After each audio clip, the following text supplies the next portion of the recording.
시청자 여러분 안녕하세요. 별별 이야기의 한경진입니다. 최근 외계 지적 생명체 탐사 세티 프로젝트 연구소의 프랑스 마르치스 박사가 10년 안에 외계 생명체를 포착할 가능성이 있다고 밝혀서 관심을 모으고 있습니다. 과연 외계 생명체는 존재할까요? 오늘도 우리들의 궁금증을 해결해 주실 이태영 교수님과 함께 이야기를 나눠보도록 하겠습니다. 교수님 안녕하세요. 네, 안녕하십니까. 네, 외계 생명체 항상 있을 거라는 생각을 갖고 있지만 하나도 여태까지 흔적이 발견된 적은 없죠. 그리고 지금 이번에 이제 영국의 데일리 메일이라는 그 신문에서 나온 이야기인데요. 실제로 10년 안에 외계 생명체를 찾는다는 것은 아니고 외계 생명체의 증거 가능성이 정도로 천체 관측 기술이 좋아진다는 얘기입니다. 지금 수년 동안에 천체 관측 기술이 10배 이상 좋아졌다고 합니다. 그래서 이번에 이제 그 하와이에 있는 제미니 망원경이라고 있습니다. 쌍둥이 망원경인데요. 지름 8m짜리 망원경인데 이 망원경으로 찍은 사진이 약 한 600조 킬로미터 떨어진 곳에 있는 행성을 촬영했거든요. 600조요? 여러분 좀 헷갈리시죠? 네, 혼동되실 겁니다. 600조 킬로미터면 빛으로는 한 60년 정도, 67년 정도 간 거리에 있는 행성이에요. 67광년 정도 떨어져 있는 자그마한 행성을 지름 8m짜리 망원경으로 찍어서 봤다는 거거든요. 근데 관측 기술이 점점 좋아지면서 물론 전체 망원경의 크기도 커지겠죠. 또한 그 분석하는 기술도 점점 좋아질 겁니다. 따라서 앞으로 한 10년 정도 되면은 지구 정도 크기의 생명체가 살 수 있을 정도의 행성을 촬영하는 기술이 나올 것이다 하는 이야기거든요. 그래서 실제로 우주에 외계 생명체가 존재한다 하는 것은 확률적으로는 대부분의 천문학자들이 동감하고 있는 이야기입니다. 공감하고 있는 이야기인데 실제로 그런 정도의 생명체가 살 수 있을 정도의 행성을 관측하는 기술이 앞으로 10년 이내면 개발될 것이다 하는 이야기거든요. 우리 은하계에 1000억 개 이상 있는 별들이 있고 그중에 거의 10분의 1 정도, 100억 개 이상의 지구와 같은 이런 행성이 있을 거다라고 생각이 되고 있거든요.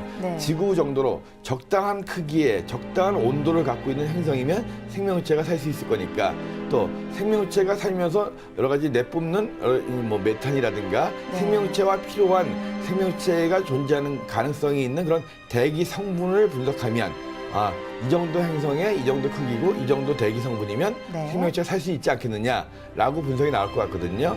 아무튼 앞으로 한 10년 이내에 지구 정도 크기의 행성을 관측할 수 있는 기술이 당연히 저도 개발되리라고 보고 있습니다. 이번 뉴스는 세티 연구소에 있는 박사님의 이야기를 영국의 데일리 메일이라는 신문에서 발표한 건데요. 뭐 대부분의 천문학자들이 공감하는 이야기입니다. 네, 그러니까 10년 안에 그 지구 같은 생명체가 살 수 있는 행성을 발견할 수 있을 정도의 그렇게 천체 관측의 기술이 발전했다는 말씀이시죠? 네, 앞으로 더욱더 발전해서 꼭 그런 행성을 찾을 수 있으면 좋겠습니다. 자, 그럼 지난 한 주에는 어떤 일이 일어났을까요? 별별 뉴스 시작하겠습니다. 중국에서 미세먼지가 자주 몰려오면서 이런 오염물질을 추적하기 위해 정부가 고성능 정지궤도 위성을 쏘아 올리기로 했습니다. 한국항공우주연구원은 앞으로 4년 동안 6,697억 원의 예산을 투입해 2대의 정지궤도 위성을 제작하고 2018년 5월과 12월에 각각 한 대씩 발사할 예정입니다. 개발하는 위성의 임무는 대기권의 빛을 분석해 미세먼지나 이산화 질소 등 오염물질의 발생과 이동 경로를 파악하는 겁니다. 이 위성 발사에 성공하면 우리나라는 정지궤도에서 지구상의 미세먼지를 감시하는 세계 최초의 국가가 됩니다. 올겨울 들어 미세먼지주의보와 예비 단계가 발령되기도 했습니다. 미세먼지에 대한 걱정이 많으실 텐데요. 한국항공우주연구원에서는 미세먼지를 관측할 위성을 발사할 계획이라고 합니다. 교수님, 이번 소식 어떤 소식인가요? 네, 미세먼지, 그 지름이 10마이크로미터 이하인 그 자그마한 먼지로서 주로 중국에서 날아오는 거죠. 그래서 미세먼지에 대한 피해는 아마 유럽보다는 그 중국이나 우리나라, 일본 이쪽이 클 것 같아요. 요즘 우리나라에도 미세먼지 때문에 참 골치 썩고 있잖아요. 그 중국에서 그런 걸 우리가 와서 막을 수도 없고. 그래서 일단은 이 미세먼지를 어떻게 움직이는지를 관측해서 주의보를 내리는 게 중요하거든요.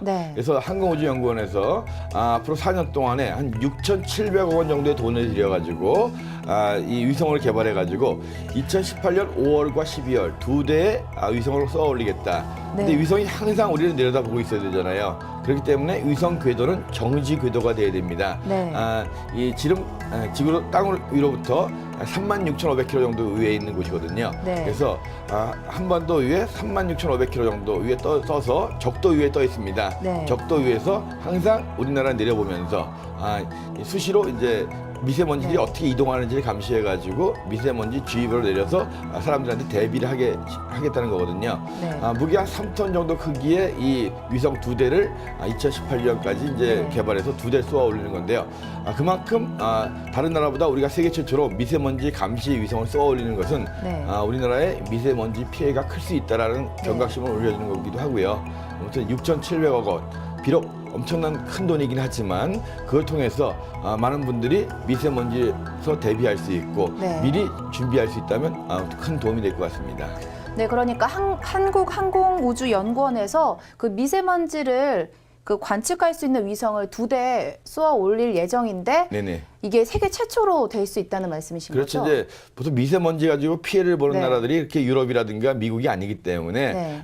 우리나라나 일본이 그 피해가 많기 때문에 네. 그래서 우리나라에서 아마 최초로 현재 발사가 준비되는 것 같고요.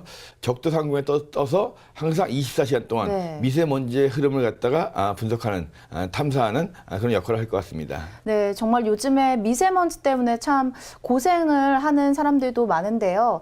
빨리 이 위성이 쏘아 올려져서 미세먼지 주의보, 이렇게 미세먼지에 대비할 수 있었으면 좋겠습니다. 자, 별별 뉴스에서 다음 시간에 전해드릴 새로운 소식도 기대해 주세요. 태양계의 9번째 행성이 되었다가 퇴출된 명왕성. 잊지 않으셨죠? 비록 행성에서는 제외되었지만 다른 행성들과 같이 태양 주위를 돌고 있는 태양계 가족입니다. 명왕성은 아직까지 탐사선이 닿지 않은 미지의 세계인데요.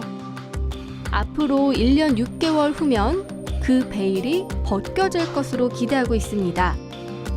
2006년 발사된 뉴 호라이즌스호가 명왕성 도달을 1년여 남겨두고 있기 때문인데요. 명왕성이 가진 비밀, 과연 풀 수 있을까요? 아직까지 베일에 쌓여 있는 명왕성, 그리고 그 명왕성의 비밀을 찾기 위해 발사된 뉴 호라이즌스호, 2006년에 발사된 이 탐사선이 1년 정도 후에는 명왕성에 도달한다고 하는데요. 교수님, 궁금한데요. 좀 자세히 설명 좀 해주시죠. 네, 이번에 이제 나사에서 공개한 영상들입니다. 네. 2006년 1월 19일.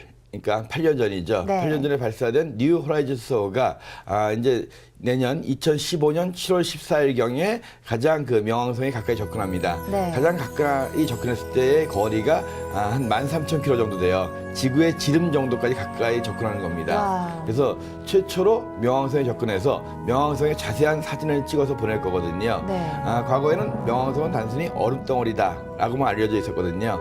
정확한 모습을 볼 수 없는데 현재 이 명왕성 주위에 5개의 위성이 또 발견이 됐어요. 네. 비록 이 명왕성이 태양계의 9번째 행성의 지위는 잃어버렸지만 그래도 외행성, 그 난쟁이 행성 중에서는 그래도 가장 큰 난쟁이 행성이고요, 현재로서는. 그래서 이 외행성, 이 명왕성 자체의 신비가 밝혀질 것 같다. 네. 이 명왕성 주위에 혹시 고리가 있을지도 모른다, 이런 얘기가 나오고 있거든요. 네. 그다음에 물론 이제 명왕성을 행성의 지위에서 떨어뜨렸던 그렇게 뒤에 발견된 외행성이 하나 더 있거든요. 에리스라는 외행성이 있는데 네. 그 자체의 크기가 아직 미정이에요. 원래는 명왕성보다 더 크다라고 알려졌었는데 요새 최근에는 또 크지 않을 수도 있다, 이런 얘기가 나오고 있기 때문에 네. 이 명왕성 참 불행한 행성이긴 하지만 이 명왕성에 대한 정확한 정보를 알기 위해서 2006년 1월에 발사한 뉴 호라이즌스호, 이제 1년 반 남았습니다. 이것이 이제 명왕성에 도달하게 된다면 명왕성의 자세한 신비가 밝혀질 거고요. 명왕성의 위성들도 좀 더 많이 밝혀질 수 있고, 혹시 명왕성에 고리가 있지 않을까, 이런 네. 얘기도 나오기 때문에 그것도 밝혀질 수 있고요. 또 이 명왕성 주위에 여러 가지 또 자그마한 행성들이 많이 발견할 수 있을 겁니다. 자그마한 소행성이라든가 또는 이제 그 외행성들. 네. 그래서 아마 그것이 다 밝혀지고 난 다음에 또다시 천문학계에 명왕성에 대한 여러 가지 논란이 있을 수 있을 것 같아요. 아무튼 거의 10년 가까이 걸려서 명왕성에 다가가고 있는 뉴 호라이즌스호, 남은 1년 6개월 동안 잘 여행해가지고 명왕성에 대한 많은 비밀을 풀어주기 바랍니다. 네, 그러니까 뉴 호라이즌스 호가 이제 1년 반 정도 뒤에는 그 명왕성에 도달을 해서 명왕성의 신비를 풀 수 있을 것으로 기대가 되는 거군요. 네네. 네, 알겠습니다. 와우 천문 영상, 다음 이 시간에는 어떤 신기한 영상이 우리의 마음을 사로잡을지 기대해 주세요.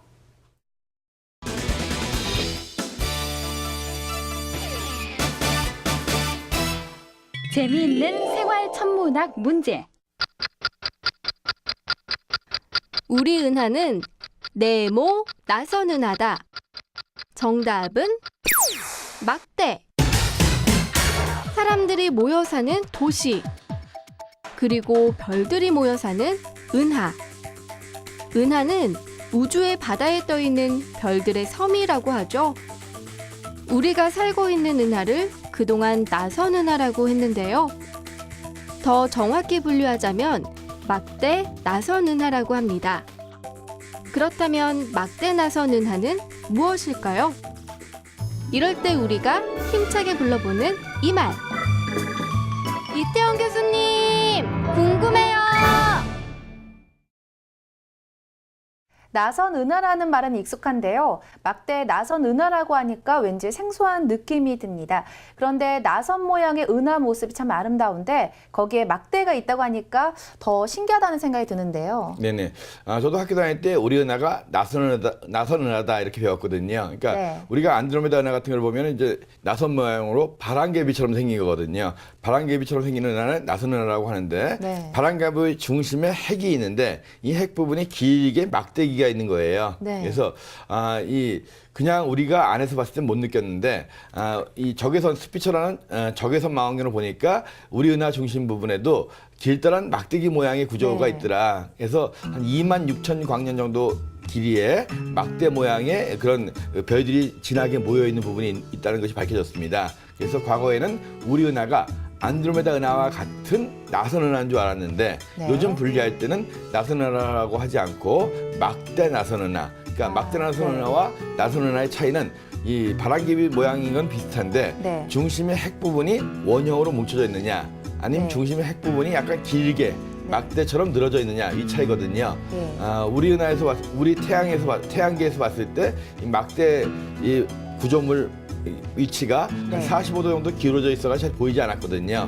근데 이제 이 적외선 망원경으로 우주에서 보니까 그 모습을 어느 정도 파악할 수 있었기 때문에 이제는 우리 은하를 단순한 나선 은하가 아니라 막대한 나선 은하로 분류하고 있다 하는 정도로 알아두시기 바랍니다. 네, 그러니까 나선 은하, 그 바람개비 모양에서 그 중심 핵 부분 있는 데가 막대 부분처럼 예. 생겼을 때 이게 바로 막대 나선 은하라고 하는데 우리 은하가 알고 보니까 막대 나선 은하였다라는 것이죠. 네, 맞습니다. 네네. 네, 알겠습니다. 이태영의 생활천문학 다음 시간에는 어떤 재미난 주제로 여러분의 호기심을 채워줄지 기대하세요.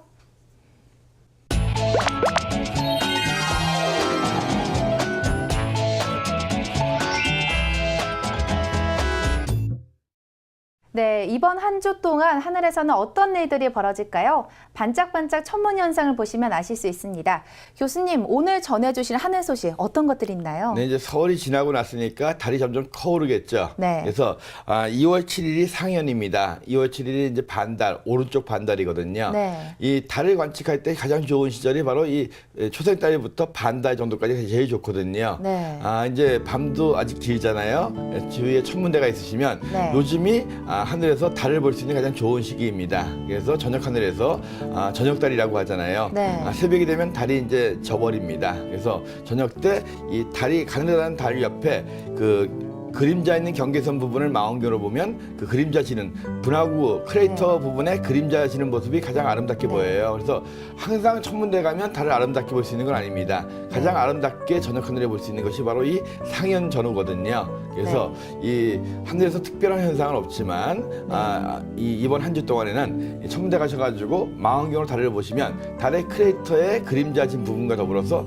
가장 예쁜 달을 볼 수 있다. 망원경으로 달 보는 주간입니다. 꼭 한번 찾아가서 달 한번 구경하시기 바랍니다. 2월 7일 새벽 4시에 반달이 되는 거거든요. 네. 이 반달 전후가 가장 달을 보기 좋다. 이번 주에는 달 소식이었습니다. 이번 한 주에는 상현의 전후에서 달을 가장 아름답게 볼 수 있는 때니까 좀 달을 관찰하는 것도 괜찮을 것 같다는 생각이 네, 들었습니다. 눈으로보다는 망원경으로 관찰하기 좋은 네. 시작이거든요. 꼭 망원경으로 하시거나 망원경을 이용하시거나 근처 천문대 가서 보시기 바랍니다. 네, 여러분 오늘 전해드린 천문 현상 꼭 한번 찾아보시고요. 다음 이 시간도 기대하세요.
별별 이야기 오늘 소식은 여기까지입니다. 다음 이 시간에도 더욱더 다양하고 재미난 소식을 가득 준비해서 여러분을 찾아뵙도록 하겠습니다. 다음 주도 별별 이야기 채널 고정하세요.